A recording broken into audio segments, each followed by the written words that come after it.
Good morning, Lisa. It is Monday, July 27th. Why are you holding the cafe flyer sideways? I wanted the breakfast photo to look bigger. It did not. Paper is stubbornly low-tech. Then our first story is well-timed. Samsung announced 3 foldable phones designed for 3 different kinds of use. Good. I need descriptions before 3 shiny rectangles start fighting for my attention. One favors work and creation, one favors viewing, reading, and gaming, and one handles quick checks without being opened. Now I can picture 3 routines, not 3 mystery boxes under stage lights. Our second story is a record. Asia-Pacific sports deals reached $3.69 billion by July 13th. That is far beyond ticket and snack money. I want to know what investors think they are buying. Finally, some customers hire line sitters for social media famous food, with displayed rates reaching $90 an hour. Someone else's waiting time has become a menu item. My calendar is listening very closely. Welcome to 10-Minute English Cafe, where real news becomes natural conversation. Subscribe and practice with us every day.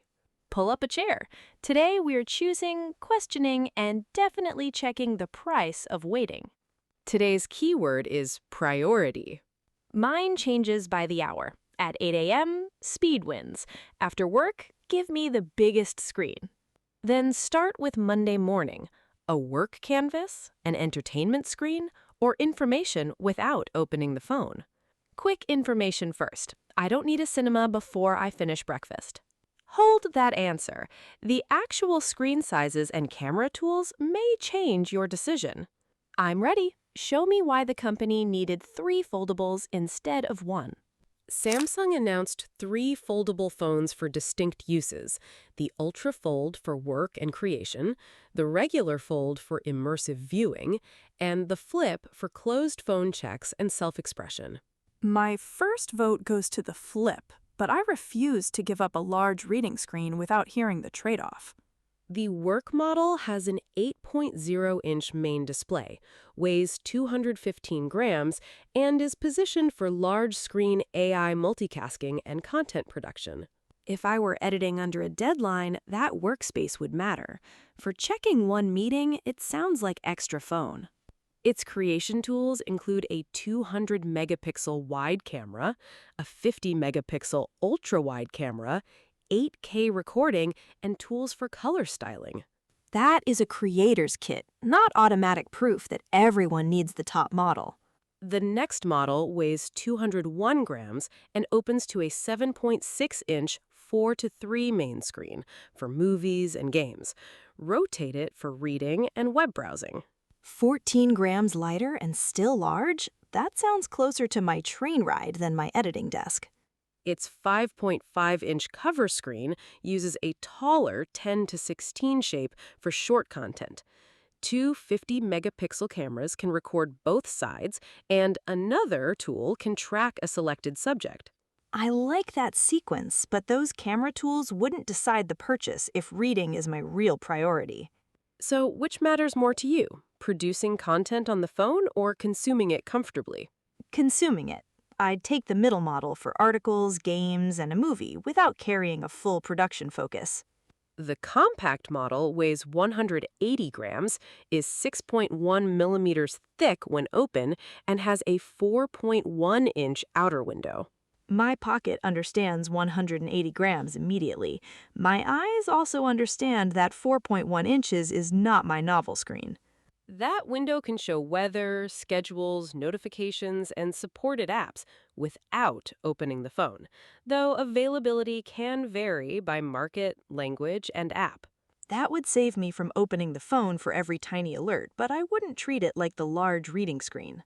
For video, it adds a one-handed grip, level framing, and recording from both sides.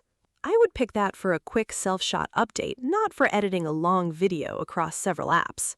If you had to use one model for an entire week, would your Monday morning answer survive? No, the middle model wins my normal week. The work model fits a production deadline, while the compact one fits an errand-heavy day. Asia-Pacific sports-related mergers and acquisitions reached $3.69 billion by July 13th, the highest year-to-date total in records going back to 1980. A record since 1980 gets my attention. I want the comparison, not just a giant number in stadium lights.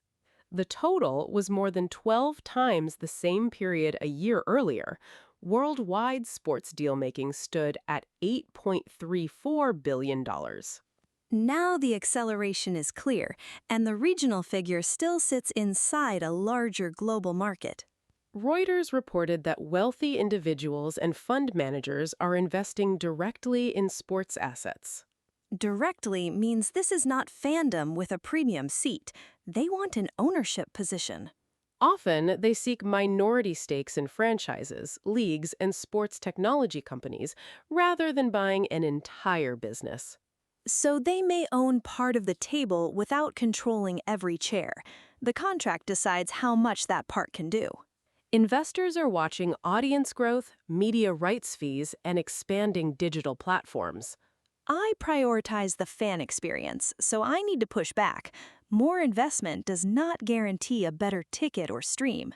Agreed.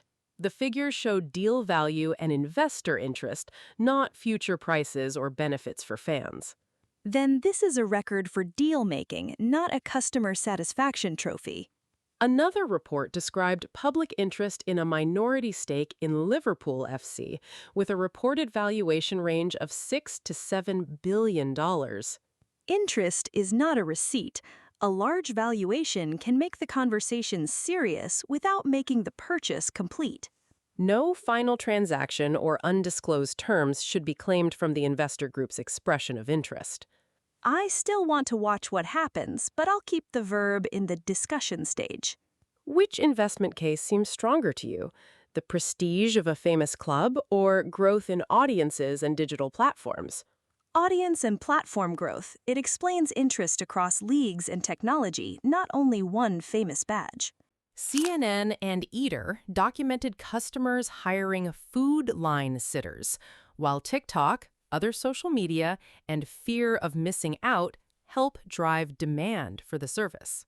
My phone can turn a pastry into an urgent appointment before I even know its name. The featured business began in 2012, so paid waiting existed before today's viral food wave. Social media did not invent the service. It gave an older service a much louder alarm. Displayed rates for line sitters across the country ranged from $28 to $90 an hour. At $90, I would taste the hourly rate before I tasted the frosting. The business founder also said some New York requests can cost hundreds of dollars depending on the job. That makes time the real purchase. The food may be cheap, while the saved afternoon is expensive. One report found more than 4,900 people in the city advertising line sitting, showing visible supply, but not how many customers hire them for viral food. My feed needs that distinction. 3 crowded clips can dress like a national survey. One customer reportedly hired 5 line sitters to obtain dot cakes, but that is one individual case. 5 sitters make an unforgettable story, not a typical order size. The reports support the service and food examples, not a claim that most Americans use it. Good. An old service can grow louder online without becoming everyone's habit. At the top displayed rate, would you pay for 1 hour or join the line yourself? For a promised birthday gift on a packed workday, I might pay. For my own snack, absolutely not. I would join the line if a friend made the wait part of the outing. Otherwise, I would choose different food. There's our disagreement. I prioritize recovered time, while you either keep the experience or leave. Today, we chose among 3 foldable routines, separated sports investment from fan benefits, and priced waiting time beside viral food. My numbers mattered, but each story became clearer when we had to make a specific choice. That brings back today's word, priority. It is the thing you decide matters most before other options compete for attention. Mine was not consistent. I wanted the regular fold, digital sports growth, and my own time back from a food line. Which story matches your priority? A, one of Samsung's 3 foldable uses, B, sports assets and minority stakes, or C, paid line sitting? Tell us why. I choose C. I would pay only when saving time protects a promise to someone else. I choose A. The regular fold's reading and viewing role matches how I would actually use a larger screen. You brought a reading plan, and I brought a birthday emergency. That is a very honest table.